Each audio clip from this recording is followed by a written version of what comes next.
Aqui é Patrícia Anderson do Saúde Minuto e dando continuidade à nossa série sobre dor no joelho, hoje eu vou falar sobre a importância do alongamento e dar as dicas de como você pode complementar a sua série de fortalecimento. Se você não assistiu a primeira parte desse vídeo, clique aqui e vamos começar!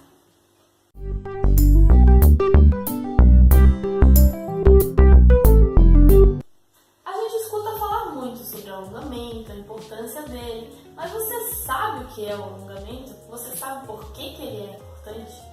Os nossos músculos são formados por pequenas fibras musculares que têm a capacidade de deslizar umas sobre as outras, e esse deslizamento é o que permite os nossos movimentos de contração e alongamento muscular. E é esse contrai, relaxa, que faz com que a gente produza todos os movimentos do nosso corpo. Ou seja, o alongamento é metade de todo esse trabalho, então ele é bem importante, não é? Nos dias atuais, quanto mais a gente envelhece, normalmente mais sedentário a gente fica.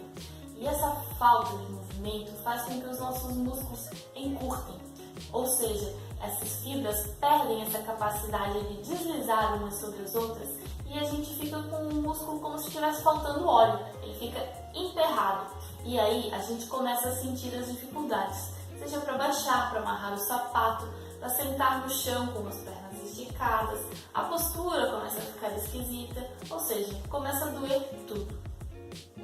No caso dos nossos joelhos, os músculos que comandam principalmente são os extensores e os flexores do joelho, que são o quadríceps e os isquiotibiais. Mas os adutores e os adutores do quadril também ajudam estabilizando essa articulação. Por isso que é importante não só fortalecer eles, mas também alongar. Então vamos alongar! Como essa é uma série de complementos dos exercícios de fortalecimento, você também pode fazer na sua cama, antes de levantar ou então à noite, um pouquinho antes de ir dormir. Você pode fazer no horário que você achar melhor, no horário que for mais conveniente para você. O que você não pode deixar acontecer é extrapolar os seus limites. A dor não é o alongamento, ok? Alongamento é uma sensação única. A dor normalmente indica que você está fazendo alguma coisa errada ou então você está sobrecarregando o seu corpo. Primeiro, os flexores. Deitado de barriga para cima, você pode usar alguma faixa, uma toalha, o que estiver disponível.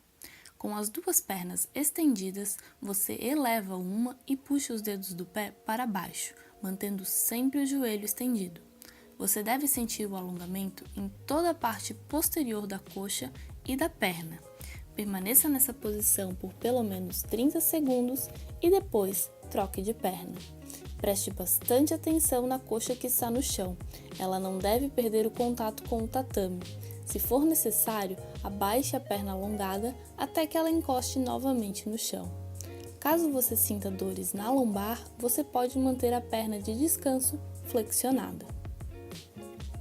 Segundo, abdutores de quadril.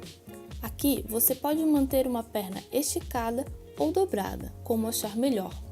A outra perna que vai ser alongada segue sempre estendida com os dedos do pé puxado para baixo e com o braço do lado contrário você vai puxar essa perna para o lado de dentro. Você deve sentir o alongamento em toda a parte lateral externa da sua coxa. Cuidado, você não deve levantar o bumbum do chão. Se ele estiver elevado, retorne um pouco a perna até que ele esteja novamente apoiado. Seus braços também não devem estar tensionados. Relaxe. Não esqueça de trocar a perna, mantendo por 30 segundos em cada uma. Terceiro, adutores de quadril. A mesma postura do alongamento anterior, com uma perna esticada ou flexionada e a outra estendida, puxando os dedos para baixo. Agora, você vai levar a perna para fora, com o braço do mesmo lado, sentindo o alongamento na parte interna da sua coxa. Os mesmos cuidados aqui também. O bumbum não deve levantar do chão e os braços devem estar relaxados. Mais 30 segundos para cada perna. Quarto e último, os extensores de joelho. Agora, você vai deitar com a barriga abaixo e pode continuar utilizando a faixa ou utilizar as suas mãos, como você achar melhor. Nessa posição, uma perna vai se manter no chão, enquanto a outra é flexionada em direção ao bumbum, alongando a parte anterior da coxa. Mantenha essa posição por 30 segundos e depois repita do outro lado. Aqui você deve tomar cuidado para não elevar a sua pelve do chão, ou seja, os ossinhos devem estar sempre em contato com o tatame. Caso você sinta algum desconforto no joelho dessa posição, experimente colocar uma almofada fina ou uma toalha dobrada atrás do seu joelho. E assim, você complementa o fortalecimento do seu joelho e mantém uma articulação muito mais saudável. Semana que vem eu vou estar falando sobre propriocepção e explicando o que é isso e por que é tão importante trabalhar ela, principalmente na prevenção, nos pré e pós-operatórios de joelho e também nos tratamentos mais conservadores.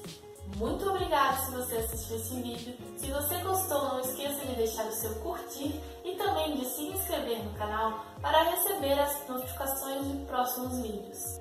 Estou sempre disponível para qualquer dúvida que vocês possam ter aqui ou nas outras redes sociais. Nos vemos semana que vem e até mais!